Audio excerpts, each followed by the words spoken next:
ജെറമിയ പ്രവചനം 2-ാമത്തെ അധ്യായത്തിൻ്റെ 32-ാം വാക്യത്തിൽ നമ്മളിങ്ങനെ വായിക്കുന്നുണ്ട്. യുവതി തൻ്റെ ആഭരണമോ മണവാട്ടി തൻ്റെ വിവാഹ വസ്ത്രമോ മറക്കുമോ? എന്നാൽ എണ്ണമറ്റ ദിനങ്ങളായിട്ട് എൻ്റെ ജനം എന്നെ മറന്നിരിക്കുന്നു. കർത്താവിനുള്ളൊരു വലിയ കംപ്ലൈൻ്റ് ആണ്, എൻ്റെ ജനം എന്നെ മറന്നിരിക്കുന്നു. കർത്താവ് ഏറ്റവും കൂടുതൽ സ്നേഹിക്കുന്നത് മനുഷ്യരെയാണ്. കർത്താവ് ഏറ്റവും കൂടുതൽ സ്നേഹം നമുക്കായി കരുതി വെച്ചിട്ടുണ്ട്. മറ്റാരെയും കർത്താവ് അത്രയും സ്നേഹിക്കുന്നില്ല. ഇല്ലെങ്കിൽ കർത്താവ് സ്നേഹിക്കുന്നില്ല എന്നുള്ളതല്ല, കർത്താവ് ഏറ്റവും പ്രയോറിറ്റി കൊടുത്തിട്ടുള്ളത് മനുഷ്യർക്കാണ്. കർത്താവ് പ്രയോറിറ്റി കൊടുത്തിട്ടുള്ളത്. ആ മനുഷ്യർ ദൈവത്തെ സ്നേഹിക്കാതിരിക്കുമ്പോഴോ കർത്താവിൻ്റെ വാക്കുകൾ ശ്രവിക്കാതിരിക്കുമ്പോഴോ നമ്മൾ പക്ഷെ പറയാറുണ്ട്, ഞങ്ങൾ ദൈവത്തിനെ സ്നേഹിക്കാതെ ഒന്നുമില്ലല്ലോ, നമ്മൾ പള്ളിയിൽ പോകാറുണ്ടല്ലോ, നമ്മൾ പ്രാർത്ഥിക്കാറുണ്ടല്ലോ. എന്നാൽ നമ്മളിത് ചിന്തിച്ച് നോക്കണം.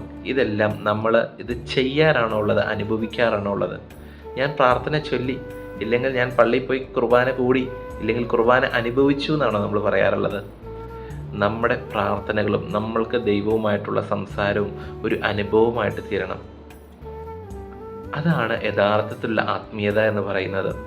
അത് നമുക്ക് ചെയ്യാനായിട്ട് സാധിക്കുന്നത്, ആ ഒരു അനുഭവത്തിലേക്ക് നമുക്ക് വരാനായിട്ട് സാധിക്കുന്നത് യഥാർത്ഥത്തിൽ കർത്താവ് നമ്മളെ എത്രമാത്രം സ്നേഹിക്കുന്നുണ്ടെന്ന് നമ്മൾ മനസ്സിലാക്കുമ്പോഴാണ്. അത് നമുക്ക് മനസ്സിലാക്കണമെങ്കിൽ നമുക്ക് വിശുദ്ധ ലിഖിതം അറിഞ്ഞിരിക്കണം. വിശുദ്ധ ലിഖിതത്തിലൂടെ നമുക്ക് മനസ്സിലാവും കർത്താവ് നമ്മളെ എത്രമാത്രം സ്നേഹിക്കുന്നുണ്ട് എന്നുള്ളത്. നമ്മൾ ഈ കല്യാണത്തിനൊക്കെ മുമ്പ് ഇപ്പോൾ കണ്ടുവരുന്ന ഒരു ട്രെൻഡ് ഉണ്ടല്ലോ, സേവ് ദ ഡേറ്റ്. അപ്പോൾ പല ആംഗിളുകളിൽ നിന്നും നമുക്ക് കാണാനായിട്ട് സാധിക്കും. വിവാഹം കഴിക്കാൻ വേണ്ടി പോകുന്നവർ പല ആംഗിളിൽ നിന്നും ഫോട്ടോ എടുക്കും. അത് ഒരു ആംഗിളിൽ നിന്ന് ഫോട്ടോ എടുത്താൽ പോരെ, കാണത്തില്ലേ?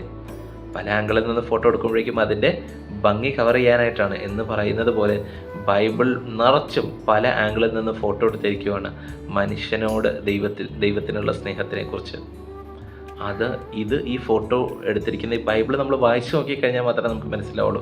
ഈ വിശുദ്ധ ലിഖിതം നമ്മൾ അനുദിനം നമ്മൾ വായിച്ചു നോക്കിക്കഴിഞ്ഞാൽ മനസ്സിലാവും ഈ ലോകത്തിൽ ഉള്ളതിൽ ഏറ്റവും ശ്രേഷ്ഠമായിട്ടുള്ളത് ഈ വിശുദ്ധ ലിഖിതമാണ്. വിശുദ്ധ ലിഖിതത്തിലൂടെയാണ് നമ്മുടെ ഗ്രേറ്റസ്റ്റ് ലവ് ലെറ്ററാണിത്, ഡീപ്പസ്റ്റ് ലവ് ലെറ്ററാണ് വേർഡ് ഓഫ് ഗോഡ് എന്ന് പറയുന്നത്.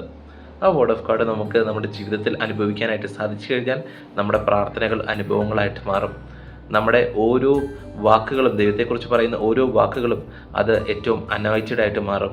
അപ്പോൾ നമുക്ക് ദൈവവുമായിട്ട് ആഴത്തിലൊരു ബന്ധത്തിൽ ഏർപ്പെടാനായിട്ട് സാധിക്കും. അത് നമ്മളെ ഒരിക്കലും അകറ്റത്തില്ല ദൈവത്തിൽ നിന്ന്, ഇല്ലെങ്കിൽ അവിടെ ഒരു സ്പിരിച്വൽ ആയിട്ടുള്ള ഒരു ഡൗൺഫോൾ വരത്തില്ല. When we are in constant encounter with God through the word of God, there is no scope for evil to play.